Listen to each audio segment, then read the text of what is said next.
Top Billin. All right, Top Billin. I'm going to preface this with saying that the best spot for Lamar Jackson is that spot that he is in right here in the mid-Atlantic with the Baltimore Ravens, no doubt about that. However, if things cannot be smoothed over and if both parties decide to part ways, I couldn't think of a better landing spot for that man than the shit that they are talking about right here. And I don't even know where it comes from, right? But we can read some of this right here, right?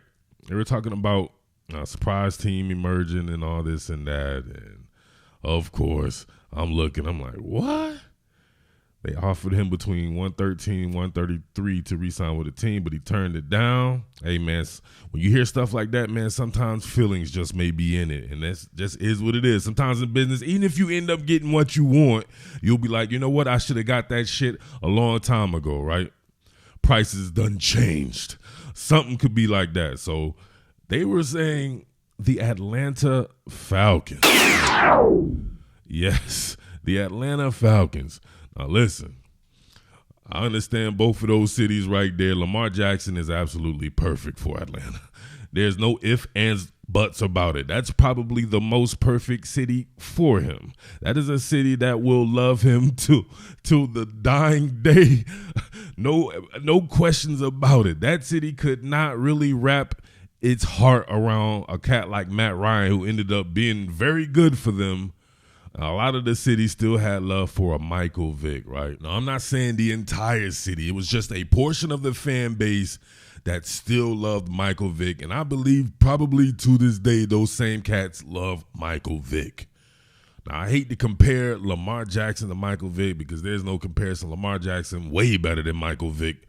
And there's nothing you can really point to that says that Vick is really in the same league as him as a quarterback. Now, if we're talking about excitement or the speed and stuff like that, yeah, Michael Vick definitely had that. But think like a GM.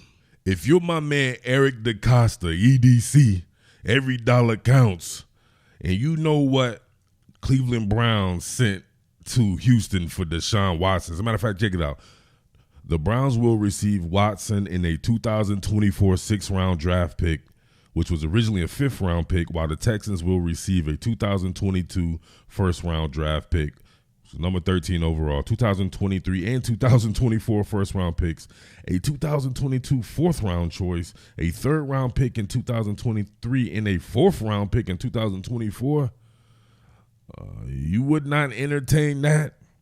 It's the Baltimore Ravens. To me, the Baltimore Ravens is just one of those franchises that we've seen of the past however many years, with 25 years that it's been, or 25 plus years now, right? That it's been in existence that seems to, let's just say it'll rise above the fray no matter the personnel. I just think it's one of those franchises that are ran like that. You won't see too many downtrodden years for the Baltimore Ravens, despite despite the outlook, put it that way. Now, losing Lamar Jackson is tough. You're losing one of the best players in the NFL, in my opinion, and he means a lot to the city of Baltimore, right? City that I used to live in. Much love to Baltimore out there, baby. You know what I'm saying? To the Mid-Atlantic, you know what I'm saying? You know how we do out here in Jersey and Philly, though, right? How we get down. But just like Jalen Hurts right here in Philly, and Lamar Jackson with the Baltimore Ravens, to me, this shit just fits perfectly, right? But he also fits perfectly for Atlanta. So if you're EDC, can you work on that? You talk about that would instantly sell out the Falcons, right? Their season tickets will be done for, straight up done for, no doubt about that. Could you leverage these guys knowing that you have a Tyler Huntley now, right?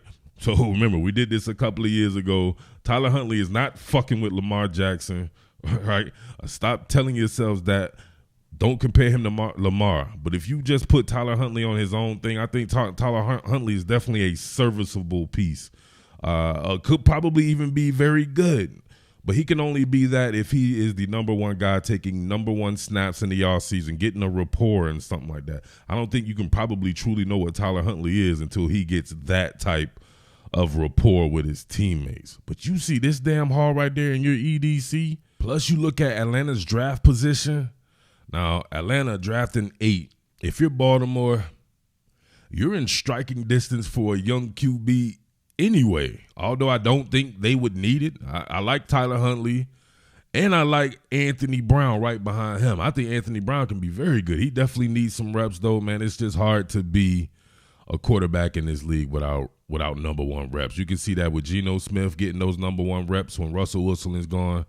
It's a night and day difference there. But if they did not want to go with the quarterback route and they have the number 8 pick, as stacked as Baltimore is, right? Baltimore is lit and loaded with talent on both sides of the ball.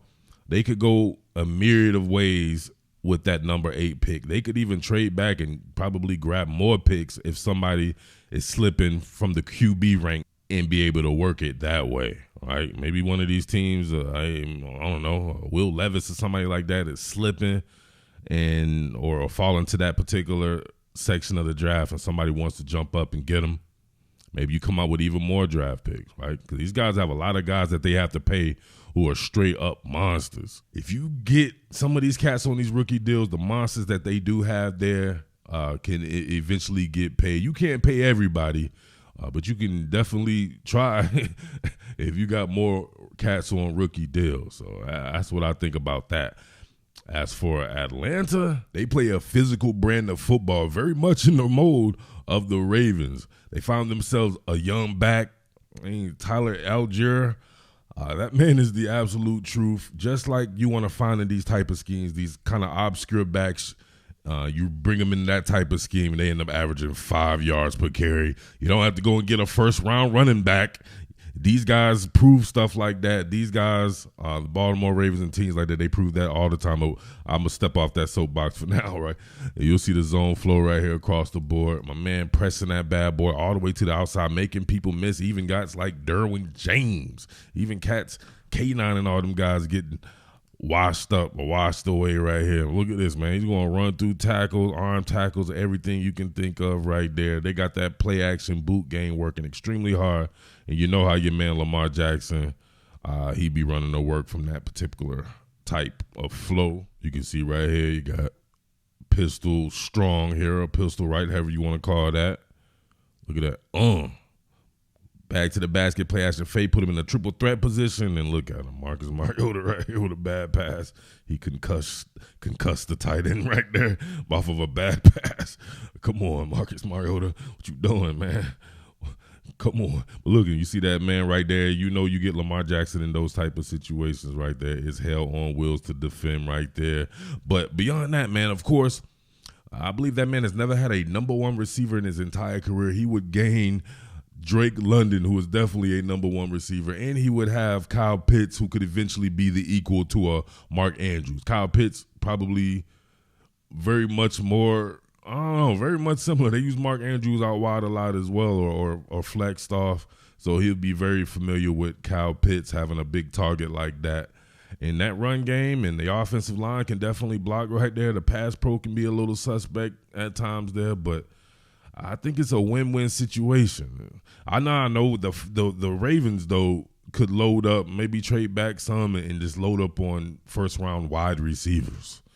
That's what they are missing, no doubt about that. If you had Tyler Huntley there, you can get him Kayshon Boutte or somebody like that, or even Rashi Rice from SMU.